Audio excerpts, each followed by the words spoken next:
അസ്സലാമു അലൈക്കും വറഹ്മത്തുള്ളാഹി വബറകാതുഹു. അൽഹംദുലില്ലാഹി വസ്സലാത്തു വസ്സലാമു അലാ അഷ്റഫി റസൂലില്ലാഹ് വഅലാ ആലിഹി വസ്വഹ്ബിഹിൽ ഫായിസീന ബിറളില്ലാഹി അമ്മാ ബഅദ്. ബഹുമാനവും സ്നേഹവും നിറഞ്ഞ ശ്രോതാക്കളെ, സുഹൃത്തുക്കളെ, ഞാൻ നിങ്ങളെ ഒരു ക്ലിപ്പ് കേൾപ്പിക്കാൻ പോവുകയാണ്. മറ്റാരുമല്ല, നമ്മുടെ ഹുസൈൻ സലഫിയാണ്. അദ്ദേഹം പറയുന്നത്, സമസ്തക്കാർ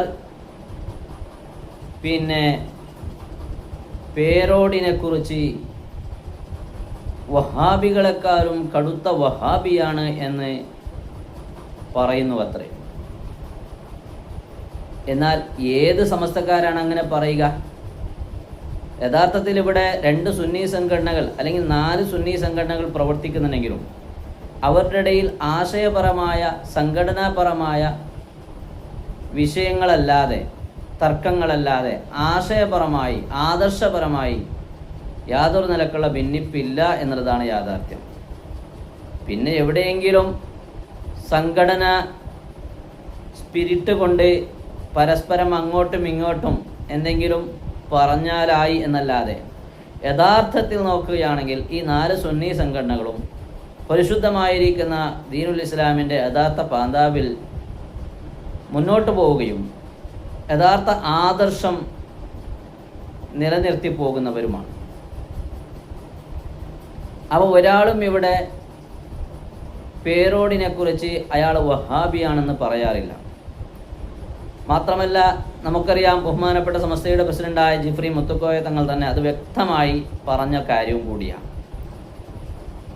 ആശയപരമായി നമ്മുടെ ഇടയിൽ ഒരു ഭിന്നിപ്പുമില്ല. നമ്മളെല്ലാവരും ഒരേ ആശയക്കാരാണ്, സുന്നത്ത് ജമാഅത്തിൻ്റെ ആളുകളാണ്. സംഘടനാപരമായി പല നിലക്കുള്ള പ്രശ്നങ്ങളും നമ്മുടെ ഇടയിലുണ്ടാകും. പക്ഷേ സുന്നത്ത് ജമാഅത്തിൻ്റെ വിഷയം വരുമ്പോൾ നമ്മളെല്ലാവരും അതിൽ ഒന്നിക്കുകയാണ്. വേണ്ടി വന്നാൽ ഒരേ വേദിയിൽ സംഘടിക്കാൻ നമുക്ക് യാതൊരു മടിയുമില്ല. എന്നാൽ ഇദ്ദേഹം പറയാണ്, ഹുസൈൻ സലഫി പേരോടിനെ കുറിച്ച് മറുസമസ്തക്കാർ വഹാബിയാണെന്ന് പറയുന്നു അത്രേ. എവിടെയാണ് പറയുന്നത്? ആരാണ് അങ്ങനെ പറയുന്നത്? നമ്മളൊക്കെ സമസ്തക്കാരാണ്, പക്ഷെ നമ്മളങ്ങനെ ആരും പറയാറില്ല. നമ്മുടെ നേതൃത്വം അങ്ങനെ പഠിപ്പിക്കാറുമില്ല. എന്നാൽ അദ്ദേഹം പറയുന്നതൊന്ന് നിങ്ങൾ കേട്ടു നോക്കൂ. അപ്പൊ പേരോടിനിപ്പോ മറ്റേ വിഭാഗം പറയുന്നത് എന്താണെന്നറിയോ? ഒറിജിനൽ വഹാബിയേക്കാൾ കടുത്ത വഹാബിയാണ് പേരോട് എന്നാണ് ഇപ്പൊ പറയുന്നത്. അപ്പുറത്തുള്ള സമസ്തക്കാര് എന്താ പറയുന്നത്? ഒറിജിനൽ വഹാബിയേക്കാൾ കടുത്ത വഹാബിയാണ് പേരോട്. ഒന്ന് ആലോചിച്ച് നോക്കേ അദ്ദേഹം പറയുന്നത്. എന്നാൽ നമുക്ക് ചോദിക്കാനുള്ളത്, ഈ പറയുന്ന നിങ്ങളെക്കുറിച്ച്, പേരോടിനെ കുറിച്ച് നമ്മൾ അല്ലെങ്കിൽ സമസ്തക്കാർ വഹാബിയാണ്, കടുത്ത വഹാബിയാണ് എന്ന് പറയുന്നുണ്ടെങ്കിൽ ഇനി അങ്ങനെ പറയാറില്ല എന്നുള്ളതാണ് യാഥാർത്ഥ്യം. ഇനി അങ്ങനെ ആരെങ്കിലും പറഞ്ഞു എന്ന് വെച്ചാൽ തന്നെ അത് ചെറിയ ഒരു ആരോപണമാണ്. എന്നാൽ നിങ്ങളെക്കുറിച്ച് നിങ്ങളെ കൂട്ടുകാരാകുന്ന KNM-കാരും അതുപോലെ തന്നെ മർക്കസുദ് ദഅ്വക്കാരും എന്താണ് പറയുന്നത്? അവരുടെ നിങ്ങളെക്കുറിച്ച് എന്താണ് അഭിപ്രായം? അവർ പറയുന്നത് നിങ്ങൾ യഥാർത്ഥ മുശ്രിക്ക് നിങ്ങളാണെന്നാണ്, നിങ്ങൾ ഇസ്ലാമിൽ നിന്ന് പുറത്താണെന്നാണ്.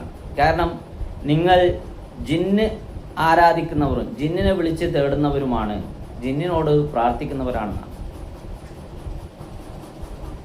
അപ്പോൾ നിങ്ങളെക്കുറിച്ച് അവർക്കിടയിൽ, അല്ലെങ്കിൽ നിങ്ങളെ കൂട്ടുകാരുടെ ഇടയിൽ നിങ്ങൾ കടുത്ത മുശ്രിക്കാണെന്നാണ്, ഇസ്ലാമിൽ നിന്ന് പുറത്താണെന്നാണ്.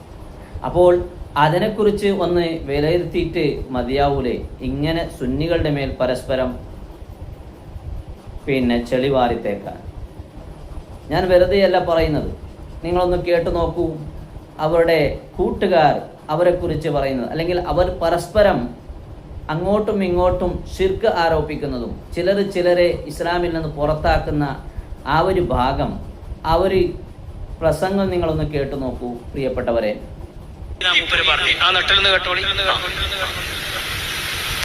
ഞാനിപ്പോ കഴിഞ്ഞ ദിവസം പ്രിയപ്പെട്ടവർ, എനിക്ക് 2 ഞെട്ടലുകൾ ഉണ്ടായി. 2 ഞെട്ടലിട്ടോ. കഴിഞ്ഞ ആഴ്ച 2 വട്ടം ഞെട്ടി. 2 ഞെട്ടല് കേട്ടോ. എന്റെ ഫോണിൽ കിടക്കണ്ട ആ വോയിസ്. ഞാൻ പലതവണ സലാം പറഞ്ഞിട്ട് ഈ KNM-മാരെ സലാം അടക്കണില്ല. ഞങ്ങളിപ്പോ KNM-മാരോട് ഇയാള് പോയി സലാം പറഞ്ഞിട്ട് KNM-മാർ സലാം അടക്കണില്ല. KNM-ന് പുതിയൊരു വ്യാഖ്യാനം ഇന്നലത്തെ ഇയാളെ പ്രസംഗം ഞാൻ കേട്ടു. KNM എന്ന് പറഞ്ഞാൽ കേരള നുണയൻ മുജാഹിദ് ഇന്നലെ ഒരു പ്രസംഗത്തിലാണ് ഒരു നിർവചനം പറഞ്ഞിട്ടുണ്ട്. ആയിക്കോട്ടെ. അപ്പൊ KNM ഇയാള് സലാം പറഞ്ഞിട്ട് മടക്കണില്ല, എന്താ കാരണം എന്ന് അറിയങ്ങൾ അയാളെന്ന് പറയട്ടെ. സലാം മടക്കാതിരുന്നപ്പോ അവന് എനിക്കൊരു വോയിസ് അയച്ചു. ആ വോയിസ് എന്താ പറയുന്നത്? ഞാൻ അബൂജഹലിനെ പോലെ മുശ്രിക്കാണ്, അതുകൊണ്ടാണ് സലാം മടക്കാത്തത്. അങ്ങനെ തന്നെ നിങ്ങൾ അബൂജഹലിനേക്കാളും തരം താഴ്ന്ന ആളാണെന്ന് KNM-കാരൻ ഈ പിന്നെന്താ ചിന്നൂരി മുജാഹിദിനോട് പറഞ്ഞു. എന്നിട്ടോ KNM-കാരനാട്ടോ പറയണേ. ഞങ്ങൾ പറഞ്ഞിട്ടില്ല, ഞങ്ങൾക്ക് പണിയില്ല. ഞങ്ങൾ അതിനെ ഒരാളെ നരകത്തിലാണ് അത് മുശ്രിക്കാണ് ഞങ്ങൾ പറയലില്ല. നിങ്ങളാണ് നാഴികക്ക് 40 വട്ടം അത് പറയാറുണ്ട്, ഞങ്ങളത് പറയലില്ല. ഞങ്ങളെ പണി അതല്ലേ, ഞങ്ങളോട് വേറെ പണിയുണ്ട്. നിങ്ങളെ പണിയല്ല ഇങ്ങനെ നരകത്തേക്കാക്കണ മുശ്രിക്കാക്കണ പണി. ശ്രദ്ധിച്ചോളാം, ഞാൻ ആരാണ്? അബൂജഹലിനെ പോലെ മുശ്രിക്കാണ്. ആയിക്കോട്ടെ, നിങ്ങൾ അല്ല നിങ്ങളാണ് തെളിയിച്ചു കൊടുത്താൽ ഇന്ന പ്രശ്നം തീരൂലേ?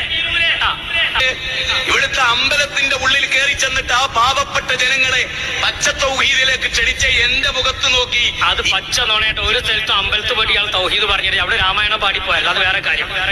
അമ്പലത്ത് പോയി നിങ്ങളൊക്കെ തൗഹീദിലേക്ക് വരികയാണ്, ഒരൊറ്റേ പറയുള്ളൂ. പിന്നെ കാണും, പിന്നെ ഫാൻ തിരിഞ്ഞാ കാണാ കാച്ചാട്ട് കൂട്ടി. അപ്പൊ അദ്ദേഹത്തെ KNM-കാര് മുശ്രിക്കേന്ന് വിളിച്ചു. അപ്പൊ മൂപ്പരാണ് നെട്ടീന്ന. അടുത്ത വേറെ ആൾ നെട്ടിയിട്ടുണ്ട്, സക്കരിയ സലാഹി. അയാൾ പറയാണ് എന്നെ പുറത്താക്കിക്കണേ, എന്റെ ഞാൻ മുശ്രിക്കാണോലോ പറയട്ടെ. നിങ്ങൾ ആലോചിച്ച് നോക്കൂ, ഇപ്പൊ എന്താ ഉണ്ടായത്? ഒന്നും ഉണ്ടായില്ല, ആകെ പിടുത്തം വിട്ടു. എന്തുണ്ടായിന്നോ ആലോചിച്ച് നോക്കൂ, ഇപ്പൊ എന്താ ഉണ്ടായത്? എന്നെ പുറത്താക്കിയത് എനിക്ക് പ്രശ്നമില്ല, ഞാൻ പുറത്ത് നിൽക്കാൻ റെഡിയാണ്. പക്ഷേ പുറത്താക്കിയവരെ ഒത്തുക്കൂലല്ലോ, ഉറപ്പന്നല്ലോ. എന്നെ പുറത്താക്കിയിട്ട് ഞാൻ പുറത്ത് നിന്നോളാം. പുറത്താക്കിയ പിന്നെ പുറത്ത് തന്നെ നിൽക്കേണ്ടി. നിങ്ങൾ ഒത്തുക്കണ്ട, നിങ്ങൾ പുറത്ത് തന്നെ നിന്നാളി. എന്റെ പുറത്താകാൻ കാരണം ശിർക്കാരോപിച്ച് പുറത്താക്കി. വല്ലാത്ത ജാതി. മൂപ്പരെ ശിർക്കാരോപിച്ച് മൂപ്പര് മുശ്രിക്കാണ് പുറത്താക്കി. എനിക്ക് പ്രശ്നമില്ല, ഞാൻ പുറത്ത് നിൽക്കാൻ റെഡിയാണ്. പക്ഷേ ശിർക്കാരോപിച്ച് പുറത്താക്കി, അതാണ് സഹിക്കാൻ കഴിയാത്ത. ഞങ്ങൾക്കും സഹിക്കാൻ കഴിയൂലെന്ന്. നിങ്ങളെ മുശ്രിക്കാക്കിയപ്പോ നിങ്ങൾക്കെതിരെ ശിർക്കാരോപിച്ച് നിങ്ങൾ കാഫിറാണെന്ന് പറയുമ്പോൾ നിങ്ങൾക്ക് വേദന ആയില്ലേ? അതുപോലെ ഞങ്ങൾക്കും വേദന. ഈ വേദന എന്ന് പറഞ്ഞാൽ വാർഡ് അടിസ്ഥാനത്തിലും ബ്ലോക്ക് അടിസ്ഥാനത്തിലുള്ള സംഗതി ഒന്നല്ല, അത് എല്ലാവർക്കും വേദനാവും. നിങ്ങളുടെ നേതാവായ ചുഴലി അബ്ദുള്ള മൗലവി. അപ്പോൾ പ്രിയപ്പെട്ടവരെ കണ്ടില്ലേ, അപ്പോൾ സ്വന്തം അവർ പരസ്പരം കുഫ്ർ ആരോപിക്കുകയും ഷിർക്ക് ആരോപിക്കുകയും ചെയ്ത് ഒരാൾ മറ്റൊരാളെ ഇസ്ലാമിൽ നിന്ന് പുറത്താക്കുകയും ചെയ്തിട്ട് ഇപ്പുറത്ത് സുന്നി സംഘടനകളിൽ ഉള്ള ചെറിയ ഭിന്നിപ്പ്, അതും സംഘടനാപരമായ ഭിന്നിപ്പിനെ എടുത്തു കാണിച്ചും കൊണ്ട് വെറുതെ സുന്നികളുടെ മേൽ കളവ് ആരോപിക്കുകയാണ്, ഷിർക്ക് ആരോപിക്കുകയാണ്. അവർ പരസ്പരം അങ്ങോട്ടും ഇങ്ങോട്ടും മുശ്രിക്കാക്കുന്നു അല്ലെങ്കിൽ വഹാബികളാക്കുന്നു എന്നിങ്ങനെ ആരോപിക്കുന്ന ഒരു പതിവാണ് ഈ പറയപ്പെട്ട ആളുകളുടെ ഒരു രീതി. അതുകൊണ്ട് ഇത്തരം ആളുകളിൽ നിന്ന് നമ്മൾ വളരെയേറെ കരുതിയിരിക്കേണ്ടതാണ്. അല്ലാഹു സുബ്ഹാനഹു തആല പരിശുദ്ധ സുന്നത്ത് ജമാഅത്തിലായി അവസാനം വരെ നിലകൊള്ളാൻ നമുക്കൊക്കെ തൗഫീക്ക് ചെയ്യട്ടെ. അസ്സലാമു അലൈക്കും വറഹ്മത്തുള്ളാഹി വബറകാതുഹു.